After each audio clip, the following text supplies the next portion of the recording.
I'll take it from where you ended, that a man's name is all he has. And for me, this in itself should serve as a useful lesson for all of us.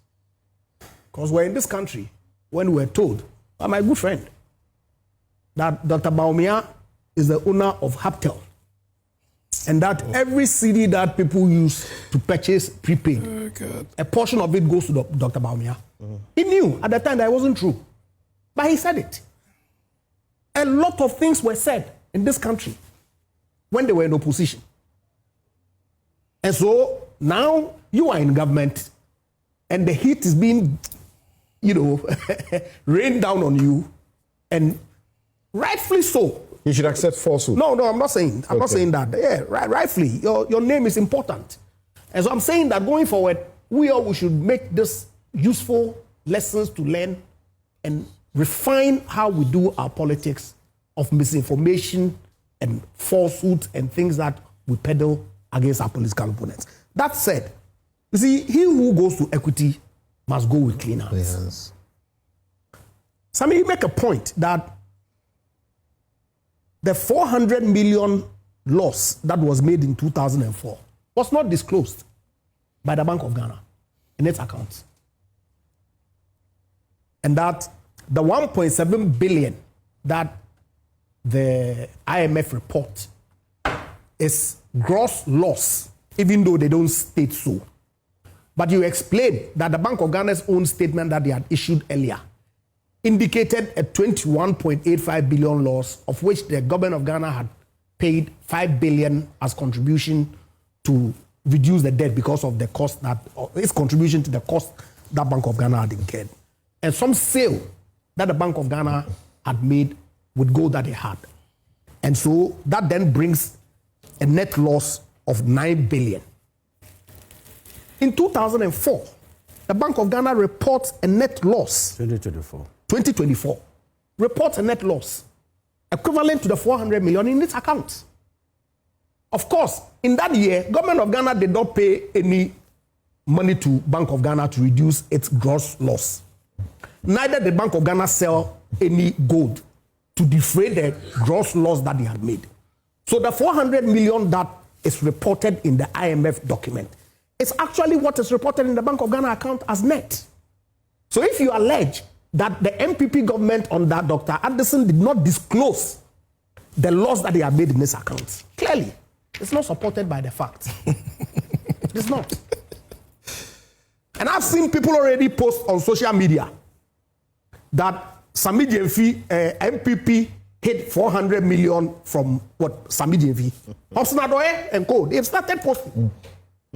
Okay, but you recognize also that he took it from a background of a previous interaction with Dr. Kabiru. The document he's reading is a 2025 document. But the 2024 accounts is reported in the 2024. No, when you are reporting in 2025, the auditor KPMG is giving you 2024 versus 2025. Absolutely. But in the 2024, it is not there. Why is it not there? Show me the 2024. No, but I don't. I'm coming. So it is the auditors of Bank of Ghana for 2025 who went back to give you the 2024 figure. But in the 2024, the 2024 figure it was is not reported. There. Okay. And the 2023 figure. We can validate it. Is this not my own document? No, it's not. It's not yours. I pulled it from the Bank of Ghana. This hard copy, I brought it to the studio. No, I pulled it and screenshot it this morning and printed it. But you agree that it's 2025? It's right here. You agree that this was signed by Governor Siama? But I don't have to go to the 2024 account. You have to go. Why? Because wait. Go to it and show in 2024 when they reported the 400 million. Wait. I don't have to go because the 2024 account, the previous year's account, is reported in the current year account, so you do the comparison. No. Every financial reporting you are largely right, but when there are variations to an existing report, you find those variations re-reported here. All right, but I don't have a problem. I'm saying what Sammy is saying is that when you take the 24 accounts, it wasn't calculated. It was not there. So that was correction was done. No, you pull it. You pull it.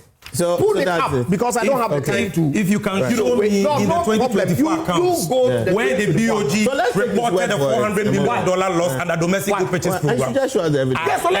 I will resign as CEO. No, it's not a question of. It's not a question of resign. All the reported was there is no domestic good purchase program loss in it.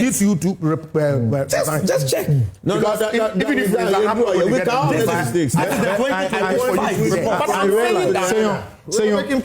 I realized something, that between 2021 up to 2023 thereabout, there was some loss also, but we are not talking about it. There have been losses when this thing started. Up to $1 billion plus, right? I keep saying it. Your people are on social media insulting me. The thing was designed to make losses. Exactly. And it was designed to make, I repeat, accounting losses. Because they were buying at spot price. No, again, when we speak about losses, we should be careful. It's the nature of it. The report was addressing accounting losses.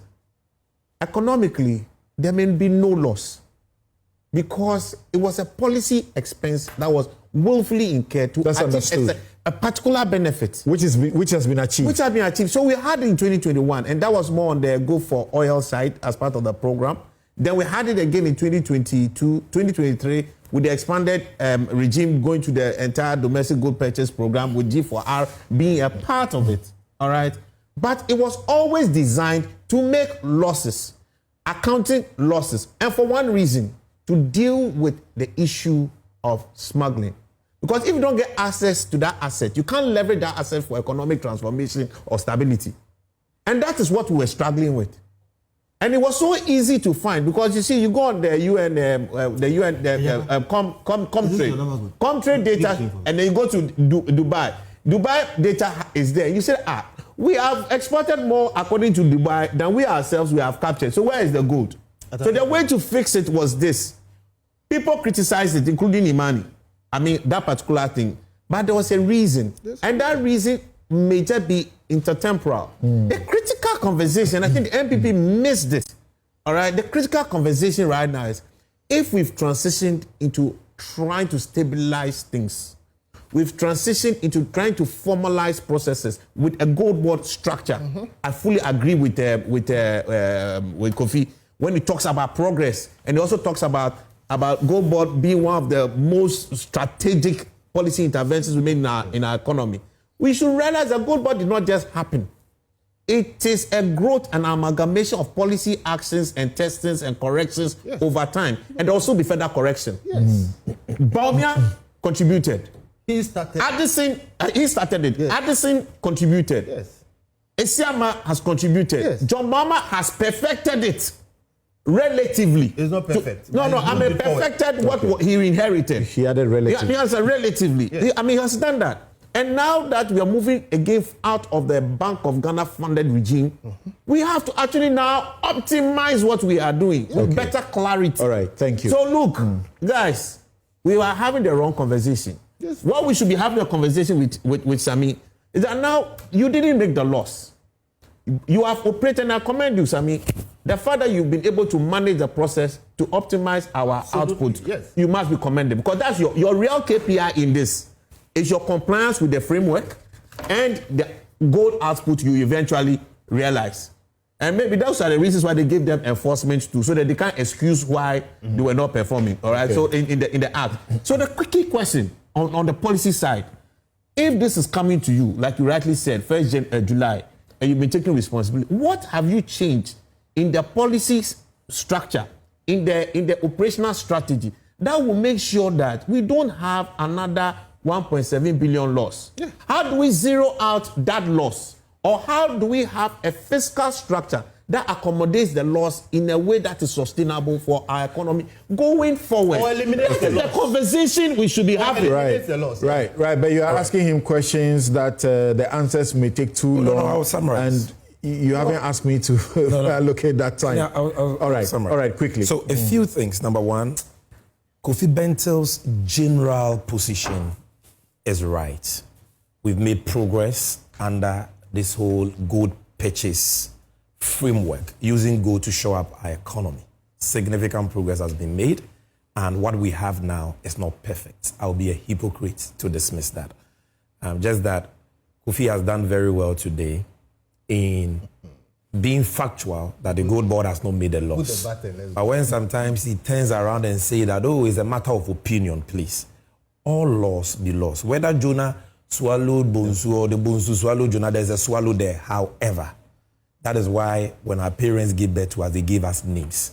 If you have not made a loss, and I have made a loss, and I say you have made a loss, you will not accept it. So just be factual about that so that we can have a dispassionate conversation. You see, imagine this conversation had not been made about Sammy Gyamfi and gold board and bail conditions. We would have been discussing policy. But when you make it about a person, then we have discussed policy as well. So number two, yeah, we've discussed policy as well. Then number two, quasi fiscal risk, please.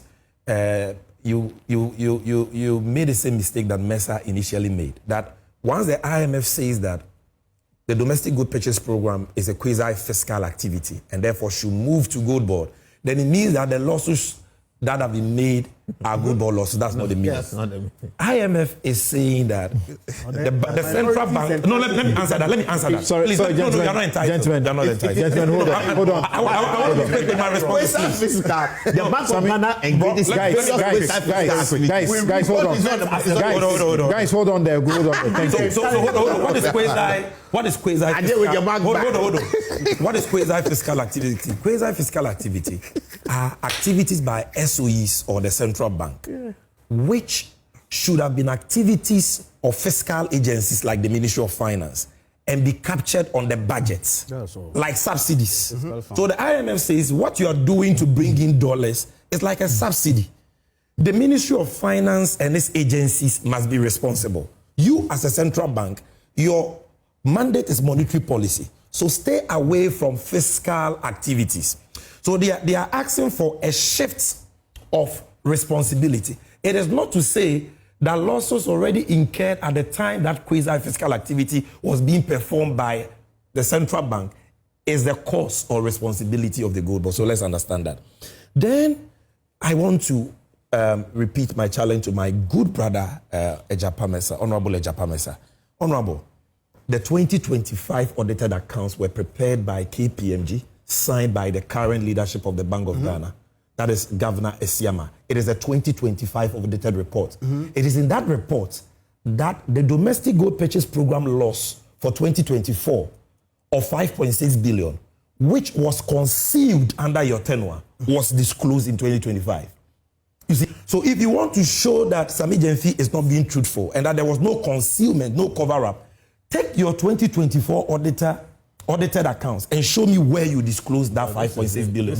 It is not there. You only disclose gold for oil losses. All right. Then finally, on F00L, Agyapa, the old man, Dr. Bawumia, is sitting there somewhere enjoying this peace. He's not an old man. If you want us, old man is the balance, the youth is what elderly out of respect. You understand? Go ahead. If you want me to go back to what I said and defend that, we can do that. But I don't think we'll have time to do that today. It is not that. No, I never said that by saying that somebody owns a company, his name is on incorporation documents. I was talking about front-end. And that is a discussion we can have. And finally, to your advice. And finally, to your advice. 4 years ago, you guys have taken since we quoted the Bible, I want to quote the Bible and also end. Samson. As long as you're not wearing I have not insulted anybody. Somebody attacked my person and I have responded. And you quoted Proverbs. So let me also quote to you Proverbs 26, verse 5. It says, answer a fool according to his folly, or he will be wise in his own eyes. Okay. So please, I have just given somebody the response he acted for. And finally, Samson, you are right when you say that the person against whom I use the word extortion is not in the studio and therefore it's not fair. I agree with you. And that is why we should try and get him in the studio next time so that it can be fair for me to raise that point. And if he so challenges, we can interrogate that. On that note, I am done discussing this issue in the media. We will be focused on the important work the president has given us for the betterment of our country. If anybody still wants to talk about good ball losses, their own palaver. If they call us to appear before Parliament, we will go and deal with the issues. And thank you very much. For the Thank you very much.